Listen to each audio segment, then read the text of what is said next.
I see that in your testimony, you note that parts of it were composed using ChatGPT. Should some sort of disclosure like that be required? Disclosure of AI-generated works, I think, is valuable, especially with their potential for societal harms through generating deep fakes or works that could be used to influence elections by mocking up instances like Trump being arrested in New York.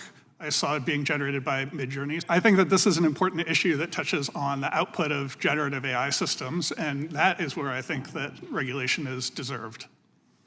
Currently, how are individuals alerted to the fact that they are hearing or viewing an AI-created work, if at all?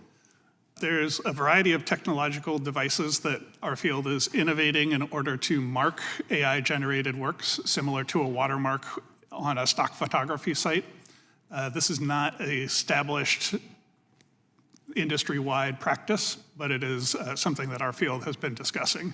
At the moment, it's up to the user of the AI system who's generating it to disclose to people who they're transmitting that image to that it was generated. And Professor Callison-Burch, I wanted to sort of touch base with you on this kind of issue as well.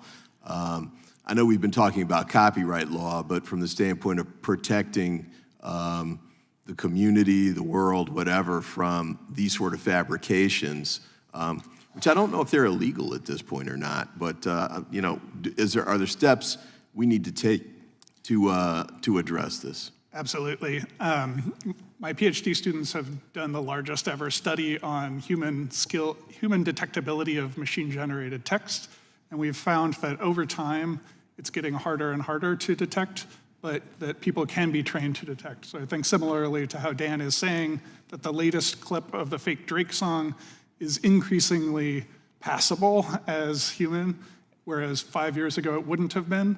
Like, that's a trend that we're on, and I think any sort of basic media literacy that we teach to our children should include this as an element.